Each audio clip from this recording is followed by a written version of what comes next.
Hello friends, नमस्कार। आप सभी को नमस्कार, सभी का वेलकम इस क्लास में। You all are welcome to this class.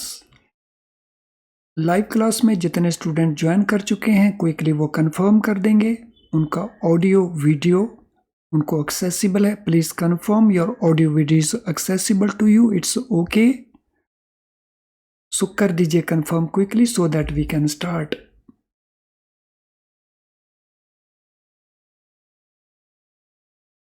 तो चलिए स्टार्ट करते हैं आज के इस सेशन को। तो आज का जो हमारा सेशन BRBL CIB पेपर के मॉड्यूल बी चैप्टर 11 से है और ये payment and settlement systems act 2007 को रिलेटेड है और ये इन कॉन्टिन्यूशन है फ्रॉम द प्रीवियस 2 लेसन्स। इसके पहले इसी टॉपिक को लेकर के और 2 लेसन्स हैं, तो उसी की कॉन्टिन्यूशन में हमारा आज का ये लेसन है। तो चलिए हम चलते हैं इस पार्ट के ऊपर। So powers of Reserve bank of India to issue directions under PSS act. So Reserve bank of India के पास पावर्स हैं under this act to issue directions issue कर सकता है रिजर्व बैंक ऑफ इंडिया।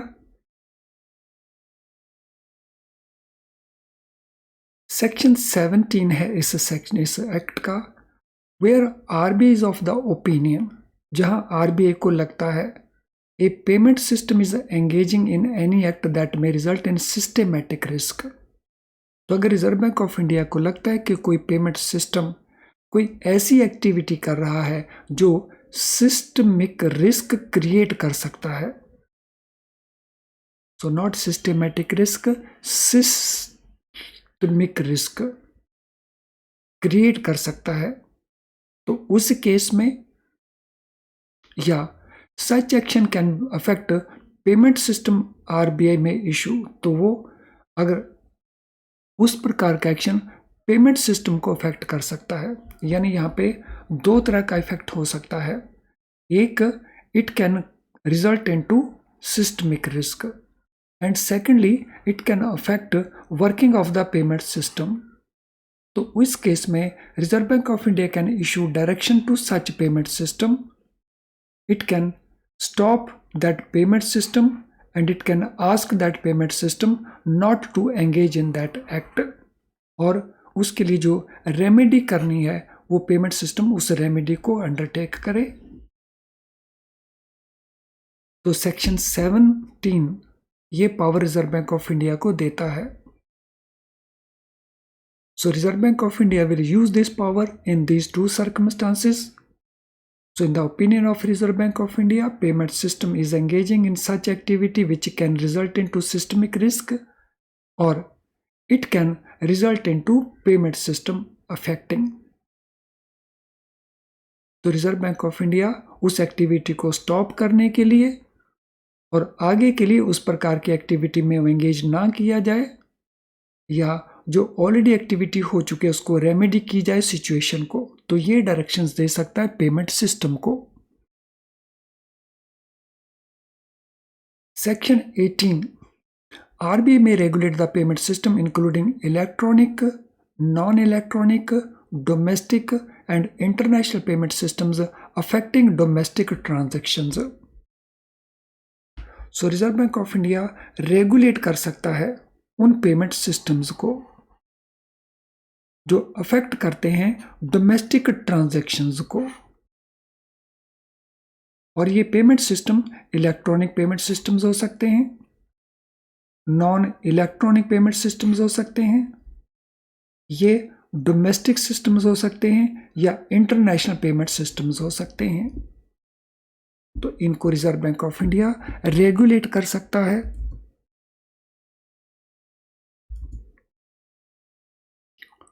तो अब हम डिस्कस करेंगे क्वेश्चंस जो लास्ट सेशन में हमने डिस्कस किया था उसको लेकर के और जो इस सेशन में अभी हमने डिस्कस किया है उसको लेकर के।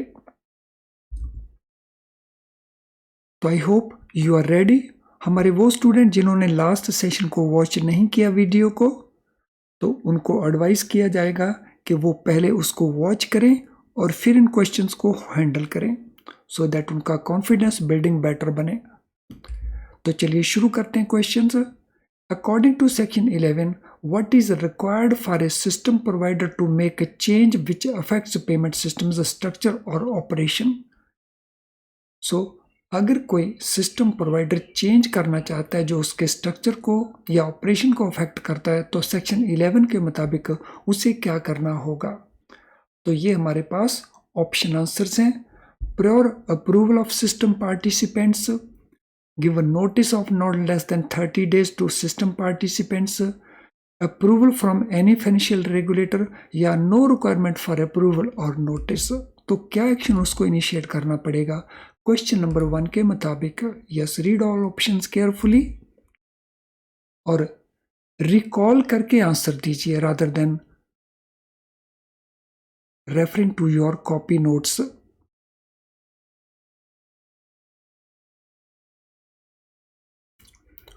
सो अगर आपने लास्ट सेशन को केयरफुली वॉच किया है, then answering this question will not be difficult. तो इसके लिए आंसर हमारा बनेगा कि उसे नोटिस देना होगा not less than 30 days to the system participants. तो option B is the right answer. If RBI objects to proposed change in the payment system, how long does system provider have to respond? अगर RBI proposed change को object करता है तो उसको reply देगा system provider कितने period के अंदर? 1 week के अंदर, 2 weeks के अंदर, 1 month के अंदर, या no response will be required? Question number 2.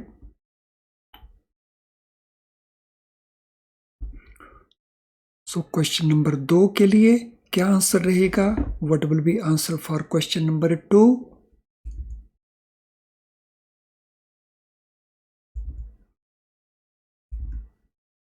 तो क्वेश्चन नंबर 2 के लिए आंसर रहेगा 2 weeks का period. Question 3, what is the purpose of section 12 in relation to payment system? So section 12 PSS act का जो है वो पर्पस क्या है उसका? To provide guidelines for operating a payment system, to regulate electronic payment systems, to allow RBI to access information about payment systems, और to require payment system to provide some returns and documents. So question number 12, what will be the answer?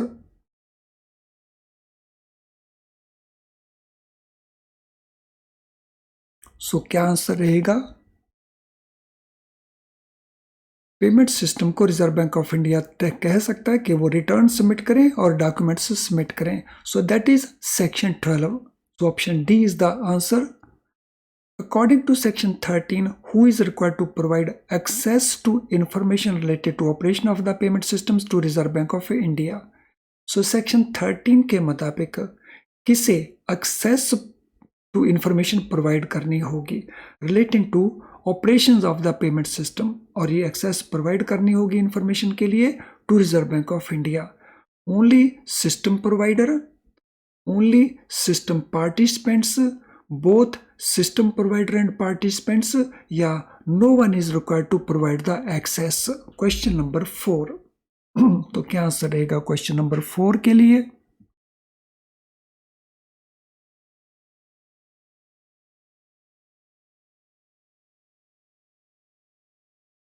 Question number 4, what shall be the answer? क्या answer रहेगा question number 4 के लिए?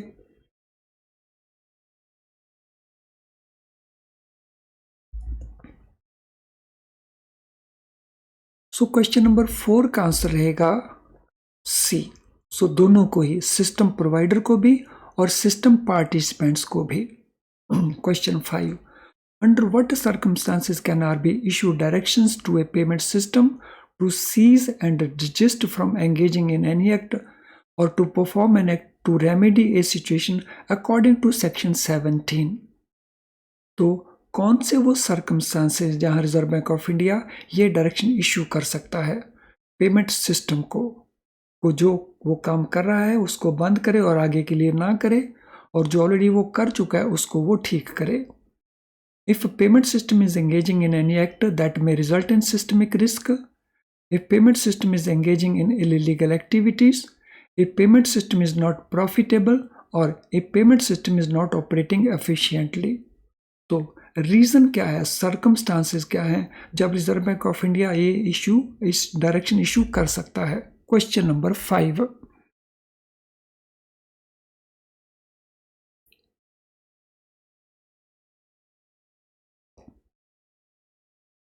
so what is the answer for question number 5? The answer is A. अगर payment system ऐसा कोई act कर रहा है जिसके कारण सिस्टमिक रिस्क अराइज हो जाए। What is purpose of section 14 in relation to payment systems? So section 14 का पर्पस क्या है पेमेंट सिस्टम से related? To allow RBI to access any information or operation of any payment system, to require payment system provider to obtain approval from RBI before making any change, to require payment system provider to submit returns and documents, to allow payment system participant to inspect and equipment used by system provider.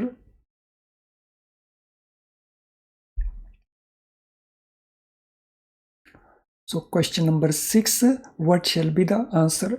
Purpose क्या है section number 14 का?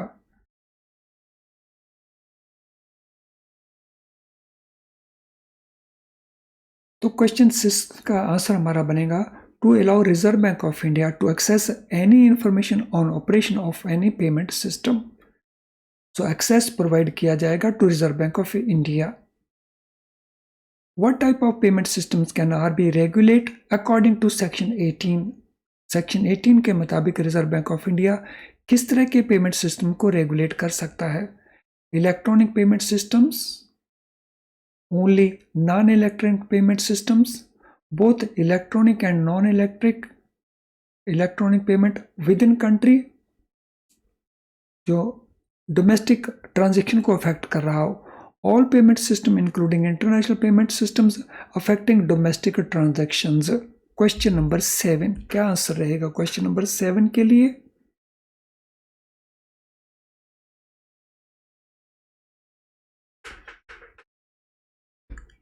सो for question number 7 the answer will be all. सभी payment system including international payment system जो Indian transactions domestic transaction को affect कर रहा हो। According to section 11, how long must system provider give a notice to the system participant before making any change which affect the payment system's structure or operation? Section 11 के मुताबिक कितने period का ये notice देना होगा? Not less than 15 days, not less than 30 days, not less than 45 days और not less than 60 days। Section 11 में ये नोटिस कितने दिनों का बनता है which system provider will give to system participants?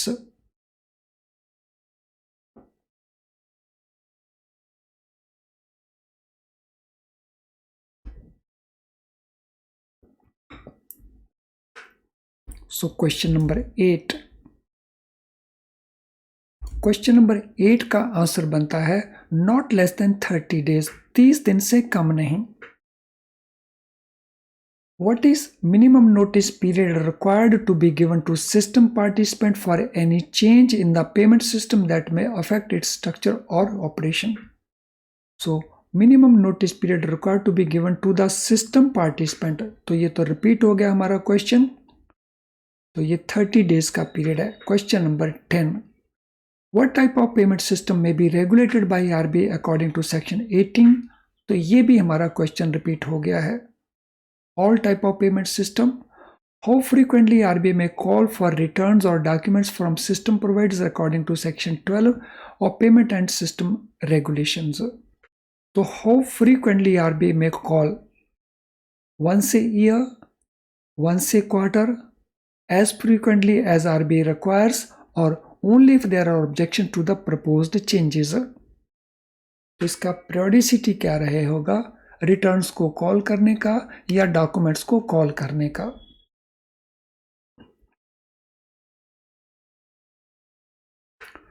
So this period is according to RBI requirement.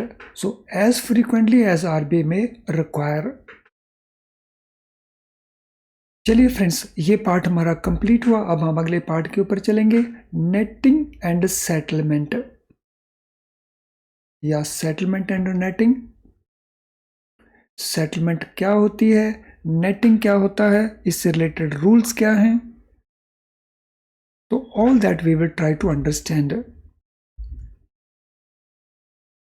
RBI has powers to stipulate at the time of granting authorization whether settlement among the system participants shall be determined in accordance with gross or netting procedure. So reserve bank of India के पास ये power है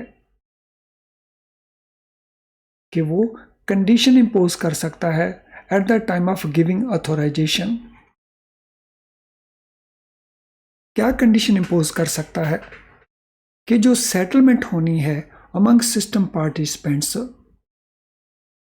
जो system में participate करेंगे उनके अंदर, उनके within जो सेटलमेंट होनी है वो ग्रॉस बेसिस प्रोसीजर के ऊपर होनी है या नेटिंग प्रोसीजर के बेसिस के ऊपर होनी है। So it could be either gross procedure और it could be netting procedure.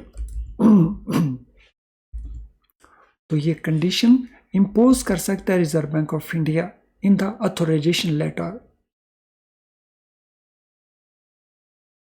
सो पहले सेटलमेंट क्या होती है,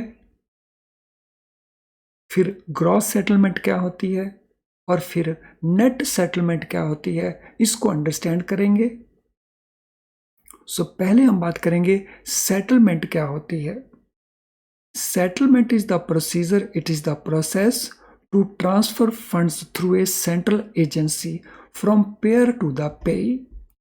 तो सेटलमेंट का मीनिंग क्या है? So there is a central agency और वो सेंट्रल एजेंसी अकाउंट्स मेंटेन करती होगी सिस्टम प्रोवाइडर्स के। तो एक सिस्टम प्रोवाइडर जिसको हम पेयर कहेंगे, उसके अकाउंट से पेई को जो फंड्स ट्रांसफर होंगे तो उस प्रोसेस को हम कहते हैं settlement. So settlement is the process, it is the procedure of transferring funds through a central agency। तो वो डायरेक्टली ट्रांसफर नहीं करेंगे फंड्स, वो ट्रांसफर करेंगे थ्रू सेंट्रल एजेंसी से रिजर्व बैंक ऑफ इंडिया, जैसे आरटीजीएस में होता है। नो ग्रॉस सेटलमेंट क्या है? In case of gross settlement transactions are settled one-to-one basis। सो ट्रांजैक्शन 1-to-1 बेसिस के ऊपर सेटल होंगी। सो दिस मीन्स इसमें बंच नहीं बनाए जाएंगे। So without bunching with other transactions and by not netting receipts and payment between two parties. तो this mean अगर दो पार्टीज के बीच में 5 ट्रांजैक्शंस हैपन होती हैं तो इन 5 ट्रांजैक्शन को सेपरेटली, हर एक ट्रांजैक्शन को सेपरेटली सेटल किया जाएगा। तो ये नहीं कि दो पार्टीज के बीच में जो लेन देन है उसकी नेटिंग कर ली जाए। सो अगर 5 ट्रांजैक्शन की जो वैल्यू है उनको नेटिंग नहीं करना, उनको इंडिविजुअली सेटल करना है 1-on-1 बेसिस, तो उस सिस्टम को हम कहते हैं ग्रॉस सेटलमेंट। सो जैसे ग्रॉस सेटलमेंट का ये प्रोविजन आरटीजीएस में फॉलो किया जाता है। सो आरटीजीएस जो प्रोसीजर फॉलो करता है वो ग्रॉस सेटलमेंट का प्रोसीजर फॉलो करता है। Now, what is net settlement? So in a net settlement system, a large number of transactions between counterparties are accumulated. These are offset against each other with only the net differential being transferred at predetermined times. तो net settlement system में क्या होता है? So अगर 5 transactions हैं तो 5 transaction में कुछ पेएबल है, कुछ रिसीवेबल है। With the counter parties. तो अगर पेएबल का वैल्यू लेट अस से 1000 है और रिसीवेबल का वैल्यू लेट अस से 910 है, तो इन दोनों का जो गैप है दैट इज 90, तो वो पैसा ट्रांसफर कर दिया जाएगा। लेकिन जब हम बात करते हैं ग्रॉस सेटलमेंट की, तो उसमें जो ट्रांसफर्स होंगी वो इंडिविजुअली फॉर ईच ट्रांजेक्शन्स होंगी, और यहाँ पे फॉर द एंटायर ग्रुप, पूरे बंच के लिए एक ट्रांसफर हो जाएगी। सो पेएबल को और रिसीवेबल को नेटिंग करके। So I hope this settlement process, gross settlement and net settlement, ये सारे के सारे कंसेप्ट आपने ठीक से अंडरस्टैंड कर लिए होंगे। और अगर ऐसा है तो क्विकली स्माइलिंग आइकन को पोस्ट कर दीजिए इन द चैट बॉक्स, तो लाइव क्लास के जितने स्टूडेंट्स हैं वो क्विकली कंफर्म कर देंगे by posting smiling icon in the chat box. कर दीजिए क्विकली कंफर्म।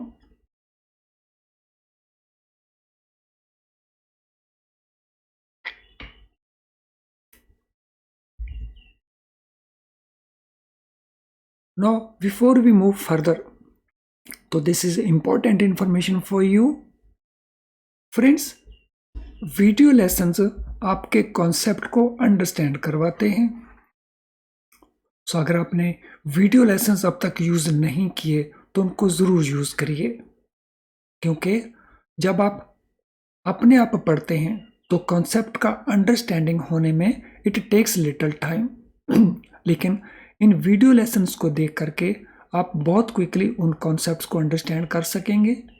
इसके अलावा CIB के पेपर को सक्सेसफुली कंप्लीट करने के लिए केस स्टडीज का बहुत इंपॉर्टेंट रोल रहता है। सो केस स्टडीज वो क्वेश्चंस होते हैं जो एक इशू को लेकर के, कई क्वेश्चंस एक ही इशू को लेकर के हो जाते हैं। तो अगर आपने अभी तक केस स्टडीज और वीडियो लेसन को यूज करना शुरू नहीं किया तो बेस्ट क्वालिटी के वीडियो लेसन्स आपको बहुत लो प्राइस के ऊपर अवेलेबल हो जाएंगे हमारी ऐप के अंदर।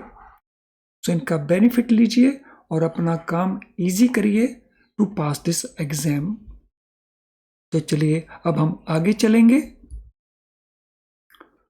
सेक्शन 23 ऑफ PSS एक्ट क्या स्टेट करता है?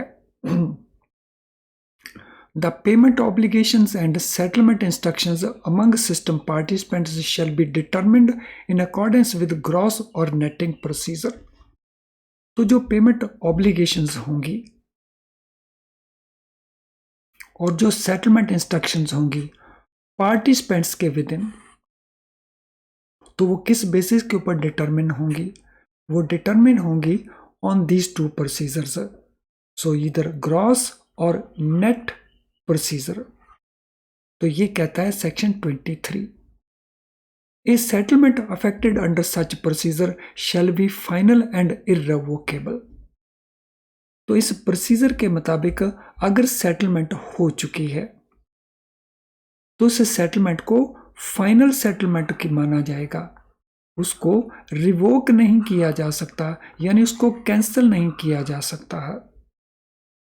तो अगर ये सेटलमेंट हैपन हो जाए, whether it is gross settlement और इट इज नेट सेटलमेंट, तो इसको फाइनल माना जाएगा, तो इसको कैंसिल नहीं किया जा सकता, इसको रिवोक नहीं किया जा सकता। If a system participant is declared insolvent or is dissolved or wound up, such order shall not affect any settlement which has become final and irrevocable prior to such order. अगर कोई court का order आता है किसी system participant को insolvent declare करते हुए या उसको डिसॉल्व या वाइंड अप करते हुए, तो उस ऑर्डर का कोई इफेक्ट नहीं होगा उस सेटलमेंट के ऊपर जो पहले से ही फाइनल एंड इररिवोकेबल बन चुकी है। तो सेटलमेंट को हम फाइनल या इररिवोकेबल कब मानेंगे?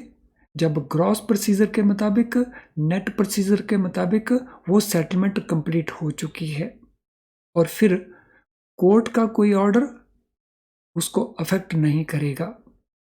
तो इसके लिए हम इस एक्सप्लेनेशन को भी माइंड में रख सकते हैं।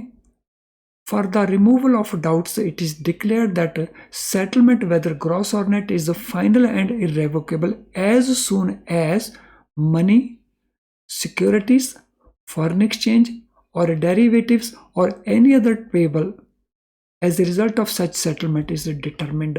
तो इसमें सेटलमेंट केवल मनी की नहीं है, तो ये सेटलमेंट मनी की हो सकती है, ये सेटलमेंट सिक्योरिटीज में हो सकती है, फॉरेन एक्सचेंज में हो सकती है, डेरिवेटिव्स में हो सकती है, या किसी भी और पेबल ट्रांजैक्शन में हो सकती है जिसको ऑलरेडी डिटरमिन किया जा चुका है।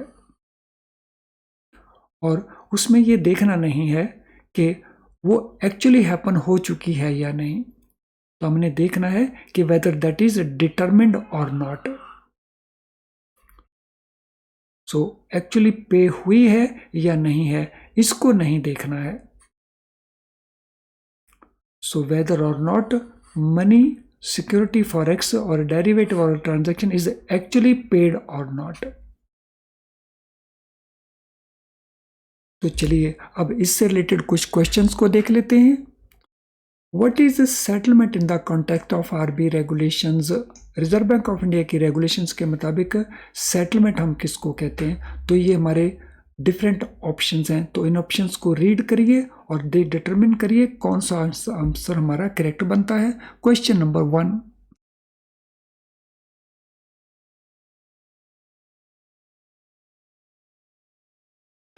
so what is the answer for question number 1?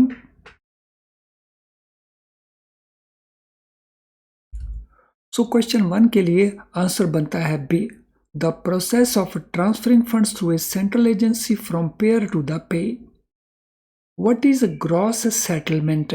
Gross settlement क्या है? ये हमारे डिफरेंट ऑप्शंस हैं। Transaction settlement on 1-to-1 basis, transaction settlement on bunch basis, transactions offset against each other, या इनमें से तो कोई भी आंसर नहीं बनता है। क्वेश्चन नंबर 2, तो अगर हमने लेक्चर को केयरफुली अंडरस्टैंड किया है तो इसको क्विकली आप आंसर कर पाएंगे फ्रॉम योर मेमोरी इवन। तो आंसर हमारा बनता है ए, 1-to-1 बेसिस, तो उसको हम कहते हैं gross settlement. What is net settlement? तो ये हमारे ऑप्शन आंसर्स हैं। Settled on 1-to-1 basis, settled in bunches, offset against each other, none of these. Question number 3, what shall be the answer?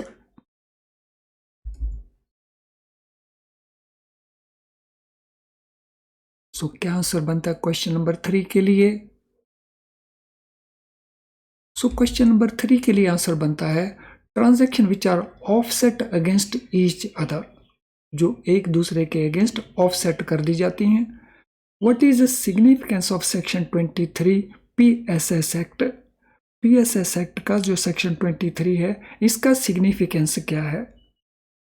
It defines settlement procedure for RBI, it defines role of system participant in settlement procedure, it determines timing of settlement procedure, या it determines whether settlement should be gross और net.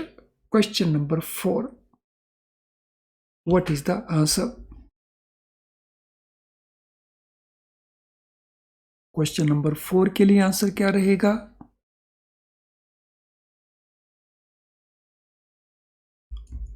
तो answer here will be D.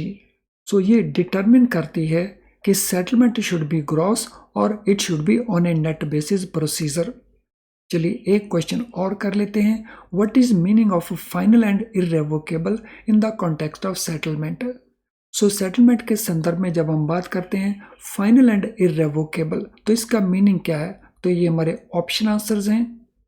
Settlement can not be changed और reversed, settlement can be changed or reversed with RBI permission, settlement can be changed or reversed with permission from central agency, या none of these। तो question 5 के लिए answer क्या रहेगा? तो answer हमारा रहेगा ए, तो जिसको चेंज नहीं किया जा सकता, जिसको रिवर्स नहीं किया जा सकता। चलिए फ्रेंड्स, अब आज की क्लास को वाइंड अप करेंगे, लेकिन वाइंड अप करने से पहले आज के लेसन से जुड़ा हुआ अगर आपका कोई भी क्वेश्चन है तो आप उसे कमेंट बॉक्स में टाइप कर सकते हैं। लेकिन अगर आपकी कोई जनरल क्वेरी है तो आप इस ईमेल आईडी के ऊपर उसे पोस्ट कर सकते हैं, या उसे पोस्ट कर सकते हैं आप हमारी ऐप के मैसेज बॉक्स के अंदर। हम कोशिश करेंगे क्विकली आपको आंसर देने की और आपकी हेल्प करने की। तो चलिए आज के सेशन को यहीं पे वाइंड अप किया जाए। Thank you friends, all the best.